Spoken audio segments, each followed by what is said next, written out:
ने लोगों को आलसी बना दिया है। वे अब शेयर, डिसलाइक, लाइक और वायरल के जरिए संघर्ष करते हैं जिसमें एक बूंद पसीना नहीं बहता। आए दिन न जाने कितने ट्रेंड और वायरल वीडियो इस सोशल मीडिया के नेटवर्क में आकर गायब हो जाते हैं, पता ही नहीं चलता है। लोकतंत्र, सिस्टम और जनमानस पर इनके असर का अध्ययन किया जाना चाहिए। प्राइम टाइम के कई एपिसोड में मैंने कहा है कि एक डेमोक्रेसी इंडेक्स होनी चाहिए, जहां मुद्दों को लेकर होने वाले प्रदर्शन, उनके खिलाफ स्टेट की हिंसा, कार्रवाई और प्रदर्शन का रिजल्ट, ये सब दर्ज हो तो पता चले कि लोकतंत्र कितना बचा है, कितना सक्रिय है। रविवार से ही इनबॉक्स में लोग दनादन फॉरवर्ड करने लगे कि YouTube पर प्रधानमंत्री के मन की बात के वीडियो पर डिसलाइक यानी नापसंद के नंबर बढ़ते चले जा रहे हैं। फॉरवर्ड करने वाले छात्र भी थे और विरोधी भी। दोनों को लगा कि वे मीडिया के बनाए भंवर जाल से निकल रहे हैं और सुशांत सिंह राजपूत के कवरेज के दौर में अपने मुद्दे को ध्यान में ला रहे हैं। मैं सीरियस हूं, बिल्कुल नहीं हंसा हूं। कभी 85,000 डिसलाइक तो कभी 1 लाख डिसलाइक। डिसलाइक की बदलती संख्या के स्क्रीनशॉट्स लिए जा रहे थे और शेयर किए जा रहे थे। कुछ स्क्रीनशॉट ऐसे भी आने लगे कि ये देखिए रविश जी, डिसलाइक की संख्या कोई घटा रहा है, कोई YouTube को मैनेज कर रहा है। याद रखें कि इन छात्रों के ऐसे कई ट्रेंड ट्विटर पर हो चुके हैं, फेल हो चुके हैं। उसके बाद जाहिर है वे डिसलाइक से अपनी क्षणिक और बेहद सीमित नाराजगी जाहिर करना चाहते होंगे। सीमित नाराजगी को आगे बताऊंगा। NEET, JEE, SSC, railway, NTPC, ALP परीक्षाओं के छात्रों को अभी तक ट्रेंड से कुछ भी हासिल नहीं हुआ है। इस प्रक्रिया को आप पॉपअप चेतना के रूप में देख सकते हैं। पॉपअप चेतना क्या है?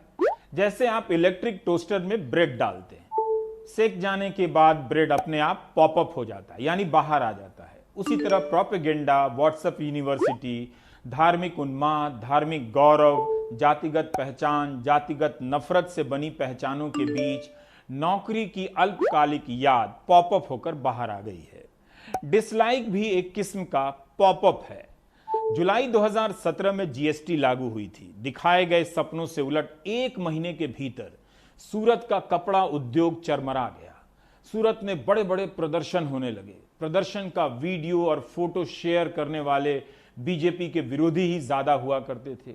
जब गुजरात में चुनाव हुआ तो क्या आपको पता है कि एसएससी सीजीएल का मामला क्या है, ये इम्तिहान क्या है? इस तरह के ट्वीट में छात्र लिखते हैं कि स्टाफ सिलेक्शन कमीशन सीजीएल 2018 की परीक्षा के रिजल्ट का इंतजार करीब 850 दिनों से लटका है, रिजल्ट नहीं आ रहा है। एसएससी सीएचएसएल 2018 की परीक्षा का रिजल्ट 540 दिनों से भी ज्यादा समय से अटका पड़ा है, इंतजार हो रहा है। एमटीएस 2019 की परीक्षा का रिजल्ट करीब 490 दिनों से अटका है, यानी रिजल्ट नहीं आया है। छात्र लिखते हैं कि यह सिर्फ नंबर नहीं है, बल्कि इतने दिन उनके बर्बाद हुए हैं। रिजल्ट आता तो नौकरी करते, सैलरी लेते, घर चलाते। 8 महीने से ज़्यादा हो चुके हैं, टियर 3 का अभी तक रिजल्ट नहीं आया है फाइनल। ठीक है, 850 से ज़्यादा दिन हो चुके हैं 2018 एग्जाम को। टियर 3 का भी रिजल्ट अवेटिंग है। उसके बाद टियर 4 होगा। टियर 4 के बाद भी काफ़ी ज़्यादा प्रोसेस होता है, फिर फाइनल रिजल्ट आएगा। उसके बाद ज्वाइनिंग में भी बहुत ज़्यादा टाइम लगता है। मेरी सिस्टर ने एसएससी सीजीएल 2018 दिया था। उसमें बहुत अच्छे मार्क्स है और उसका आराम से सिलेक्शन हो सकता है। उसने उसके लिए बहुत मेहनत करी थी। पहली बात तो उसका पेपर का नोटिफिकेशन 2018 में आया और उसका एग्जाम 1 साल बाद 2019 में लिया गया। 2019 में लेने के बावजूद भी कि सरकार को और इस संस्थान को शर्म आ जाए कि हम जल्दी से प्रोसेस कंप्लीट करें, इनने वो भी नहीं करा। सुशांत सिंह राजपूत डेथ हुई, सुसाइड हुई, जो भी हुआ, सब ने मेंटल हेल्थ के बारे में बात की, मेंटली फिट कैसे रहे, लेकिन किसी भी न्यूज़ चैनल ने हम स्टूडेंट जॉब एस्पिरेंट्स के ऊपर बात ही नहीं की। हम किस मेंटल फेज से गुजर रहे हैं, हमारे अंदर क्या क्या डिप्रेशन है, जॉब टाइम पे जॉब ना मिलने की वजह से, हमारी मेंटल हेल्थ की किसी को चिंता नहीं है। ट्रेंड कराने वाले छात्रों ने बताया कि मार्च से लेकर आज तक कम से कम 9 बार ट्रेंड करा चुके हैं एसएससी की परीक्षा के संबंध में, जिसमें कभी 10,000 तो कभी 2 लाख से अधिक ट्वीट हुए हैं। किसी का ध्यान तभी क्यों नहीं गया? यानी प्रधानमंत्री के राजनीतिक विरोधियों की नजर तभी गई जब उनके वीडियो को डिसलाइक मिली। लाइक कितनी मिलती थी ये तो पता कर लें मन की बात के यूट्यूब वीडियो को। क्या इसके बाद रिजल्ट निकलने लगेंगे, नौजवानों की ज्वाइनिंग होने लगेगी? मुझे नहीं लगता कि ऐसा होगा। हो जाएगा तो मुझे बहुत खुशी होगी। 492 दिनों से रिजल्ट नहीं आ रहा है, 846 दिनों से रिजल्ट नहीं आ रहा है। यही नहीं, यूपी में 69,000 भर्ती पूरी करो, 4,000 उर्दू भर्ती पूरी करो, इस तरह के आए दिन ट्रेंड होते रहते हैं, राजस्थान से भी, मध्य प्रदेश से भी। चुनाव के पहले ऐसी ही लटकी भटकी परीक्षाओं को लेकर प्राइम टाइम के कई एपिसोड हमने किए थे, हफ्तों नहीं महीनों। तब लोकसभा का चुनाव आने वाला था, कई भर्तियों के नतीजे आए भी दबाव में और लोगों को ज्वाइनिंग लेटर मिला, मगर चुनाव बीतते ही बातें खत्म हो गई। आपको एक और उदाहरण से समझाता हूं। चुनाव के कारण 2018 में रेलवे ने वैकेंसी निकाली, सहायक लोको पायलट की। ये एक छात्र का ही मैसेज है जो ट्विटर से लिया है मैंने, वही पढ़ के बता रहा हूं। पूर्वी रेलवे में 400 सहायक लोको पायलट परीक्षा पास कर ट्रेनिंग का इंतजार कर रहे हैं, कोई जवाब नहीं दिया जाता है। सोचिए, महीनों से बिना सैलरी के घर बैठे हैं ये जवान। लिखते हैं कि परीक्षा का नोटिफिकेशन जारी होता है 2018 के साल में, अगस्त 2018, जनवरी 2019, मई 2019 में परीक्षा के चरण पूरे होते हैं। जून 2019 में मेडिकल की प्रक्रिया शुरू होती है, मेडिकल जांच की। 5 महीने बाद नवंबर 2019 में पैनल बनता है सफल उम्मीदवारों का। जनवरी 2020 में इन्हें डिवीजन दिया जाता है कि आपकी नियुक्ति इस डिवीजन से होगी, जैसे भोपाल डिवीजन या गोरखपुर डिवीजन। अप्रैल से इन्हें ट्रेनिंग पर जाना था, मगर मामला स्थगित है, कोई अपडेट नहीं है। राज्य सरकार तो वैकेंसी निकालती नहीं है, केंद्र सरकार भी हम लोग के साथ अनियमितता कर रही है कि हम लोग 2018 में ग्रुप डी की एग्ज़ाम पास करने के बावजूद भी हम लोगों को नौकरी नहीं मिला। आज तक उसका कुछ निवारण ही नहीं निकला। सिर्फ पेपरों में दे दिया गया कि अधिकारियों को सस्पेंड कर दिए हैं, जो भ्रष्ट अधिकारी हैं उनको निकाल दिए हैं, आप लोगों को जल्द से जल्द नौकरी पे दिया जाएगा, लेकिन अभी तक कुछ पता नहीं चला। रेलवे प्राइवेटाइज हो रही है, हम लोग को आगे जॉब मिलेगा कि नहीं, या हम लोग का फॉर्म ऐसे ही बर्बाद हो जाएगा। गवर्नमेंट बस पॉलिसी पे पॉलिसी ही बनाती है, लेकिन उसको सही रूप से इम्प्लीमेंट कैसे हो, इस पर कोई ध्यान ही नहीं देता है। हमारे देश में परीक्षा प्रक्रिया इतनी धीमी है कि एक परीक्षा को पूरे होने में 2 से 3 साल बीत जाते हैं। हमारे देश में रोजगार होते हुए भी, वैकेंसियाँ होते हुए भी, फिर भी किसी को रोजगार नहीं मिलता है। करीब 1 करोड़ के आसपास नौजवानों ने रेलवे की इस परीक्षा के लिए फॉर्म भरे थे, जिसे 1 साल में पूरा करने का दावा किया गया था। मगर आपने देखा कि 2018 से अगस्त सितंबर 2020 आ गया, अभी तक प्रक्रिया पूरी नहीं हुई है।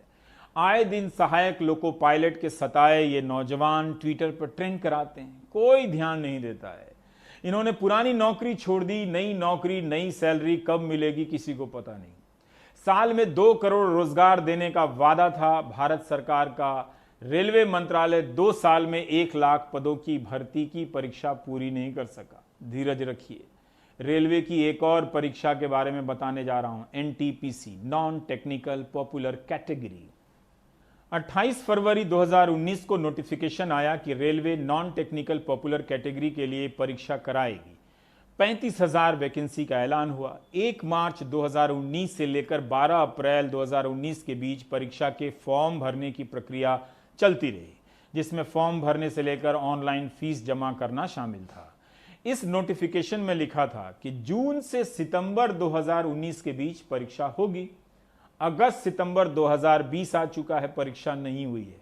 इसके लिए क्यों नहीं आंदोलन हो रहा है? नीट और जेईई की तरह सरकार क्यों नहीं आगे बढ़कर कह रही है कि हम नौजवानों की एनटीपीसी की परीक्षा लेंगे, उन्हें ज्वाइनिंग लेटर पकड़ाएंगे, जबकि इन्होंने कई बार अपनी परीक्षा को लेकर ट्रेंड कराए हैं। 2019 में आरआरबी, एनटीपीसी और ग्रुप डी की वैकेंसी आई थी, जो कि तकरीबन 1 लाख के करीब थी। उसमें हमने फॉर्म फिलअप किया था और उसमें 500-500 रुपये देकर हमने फिलअप किए थे फॉर्म। अभी तक उसका कोई भी एग्जामिनेशन का कोई भी नोटिफिकेशन नहीं आया है, जो कि काफ़ी डिले हो चुकी है एग्जामिनेशन में।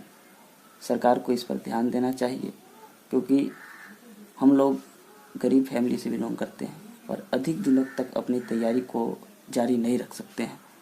मैं राजस्थान के अजमेर ज़िले से हूँ और उन 1.5 करोड़ से भी ज़्यादा अभ्यर्थियों में से हूँ जो पिछले 3 साल से गवर्नमेंट एग्ज़ाम की प्रिपरेशन कर रहा है, पर फ़ायदा कुछ नहीं है, क्योंकि ना तो एग्ज़ाम्स की डेट आती है, ना एग्ज़ाम्स के बारे में कुछ पता होता है और ना ही हमारे मुद्दों पे ध्यान दिया जाता है। सारी न्यूज़ चैनल, सारे मिनिस्टर्स हम पे कोई ध्यान नहीं दे रहे। इनफैक्ट अब तो हाल ये है, जेई नीट की परीक्षाएं वो हो रही हैं, उनके लिए सोचा जा रहा है, पर हम बेरोजगारों के लिए कोई मुद्दा नहीं उठाया जा रहा है। करोड़ों की संख्या में नौजवान कई साल से सताए जा रहे हैं। उनकी लोकतांत्रिक और नागरिक चेतना में बदलाव इतना ही आया है कि 1 या 3 लाख डिसलाइक करने की स्थिति में पहुंचे हैं। अंग्रेजी में ऐसे मौकों पर अभिव्यक्ति का एक तरीका है कंधे को झुकाकर आई मीन कम ऑन कहने का। रोजगार का सवाल टफ क्वेश्चन का सवाल है, मुश्किल प्रश्न है। बात सिर्फ रिजल्ट और ज्वाइनिंग की नहीं है। आज की नौकरियां ज्यादातर कॉन्ट्रैक्ट की होती जा रही हैं। आधी सैलरी मिलती है, बाकी नहीं मिलती। तरह तरह के शोषण हैं। क्या इसे लेकर कोई चेतना है? बिल्कुल नहीं है, ना राजनीतिक दलों में, ना जनता में। सिर्फ वही व्यक्ति या समूह मीडिया को खोजता है जिसकी ठेके की नौकरी चली जाती है। सांसदों, विधायकों ने अपने लिए पेंशन का पुराना सिस्टम रख लिया, अच्छा किया। बाकी नौकरीशुदा लोगों के लिए पेंशन का पुराना सिस्टम खत्म कर दिया, बाजार को दे दिया। क्या वाकई आपको लगता है कि ये राजनीतिक मुद्दा बनेगा? I mean come on. 19 अगस्त को एक फैसला हुआ कि सरकारी नौकरियों की भर्ती परीक्षा के लिए नई रिक्रूटमेंट एजेंसी बनेगी। प्रधानमंत्री ने तुरंत ट्वीट किया, लेकिन रिजल्ट नहीं निकल रहा है, परीक्षा नहीं हो रही है, ज्वाइनिंग नहीं हो रही है। उसके लाखों ट्वीट उनके हैंडल से टैग किए गए, मगर किसी मंत्री तक ने जवाब नहीं दिया। मगर जिस दिन जब नई भर्ती एजेंसी बनाने का फैसला हुआ तो कितने उत्साह से कई प्रकार के मंत्री उस फैसले को ट्वीट कर रहे थे। यानी एक बड़ी समस्या के ऊपर एक नई एजेंसी के ख्वाब की चादर डाल रहे थे ताकि ऊपर से सोफा या बिस्तर गंदा ना लगे। जबकि नई भर्ती एजेंसी में रेलवे और एसएससी की परीक्षाओं को भी शामिल किया गया था, मगर उनकी पुरानी परीक्षाओं की बात तक नहीं की गई। कई जिलों में परीक्षा केंद्र पहले से बने हैं, तभी तो नीट और जेई की परीक्षा हो रही है। मगर पत्रकार से लेकर ट्विटर के अनुचरों को लगा कि कोई नई व्यवस्था बनने जा रही है। अगर ये परीक्षा केंद्र ना बने होते तो आज किसके दम पर ये नीट और जेई की परीक्षाएं होती, आप इतना ही अंदाजा लगा लें। भारत में सरकारी भर्ती परीक्षाओं का हाल आप देखेंगे तो आपको ये बात समझ में आएगी कि अगर आप चाहें तो एक परीक्षा का विज्ञापन निकालकर युवाओं को कई साल तक फंसा सकते हैं। वे इंतजार कर लेते हैं। कई राज्यों में लोग 8-8 साल से इंतजार कर रहे हैं। छात्र खुद से नहीं बोल पा रहे हैं। कम ही छात्र कैमरे पर आकर बोलने का साहस जुटा पाते हैं। समझा जा सकता है। उनके बदले गणित के एक शिक्षक ने वीडियो बयान जारी किया। आज ये भी चला कि कोचिंग में पढ़ाने वाले कई टीचर हम छात्रों के हित में बयान जारी कर रहे हैं। तो शिक्षकों से ही छात्रों की पीड़ा समझ लीजिए, इतना भी अच्छा है। जो एनटीपीसी आरआरबी के एग्जाम में 2.5 करोड़ बच्चों से फॉर्म भरवा के 500-500 रुपए फीस वसूल के बोलते हैं कि 400 रुपए बाद में वापस करेंगे। कितना बढ़िया धंधा चल रहा है। कमाल का तरीका है साहब का रेवेन्यू वसूलने का, और सरकार का इस पे कोई ध्यान नहीं है। आज 1.5 से 2 साल होने वाले हैं एनटीपीसी और आरआरबी में। एक बार ये कहते हैं हमें कोई एजेंसी नहीं मिल रही एग्जाम कराने के लिए, लेकिन हमारे देश की मीडिया इन सबको दिखाने का उसके पास कोई टाइम नहीं है। वो बस एक मुद्दा पकड़ लेंगे, उनको भी पता है सबको मजा आ रहा है, यही दिखाओ यही दिखाओ। मीडिया के सारे चैनल भी मिलके एक बार बोल देना 2-2 मिनट, तो भी कुछ नहीं होने वाला, क्योंकि सरकार के कान पे मीडिया की बातों की अब जू नहीं रेंगती। सरकार और मीडिया एक हो चुकी हैं। 17 का एग्जाम 2021 आने को है। 4 साल में आप एक नौकरी की ज्वाइनिंग नहीं दे पा रहे। आप पूरे देश का चुनाव 1 महीने में खत्म करा देते हैं। छात्र परेशान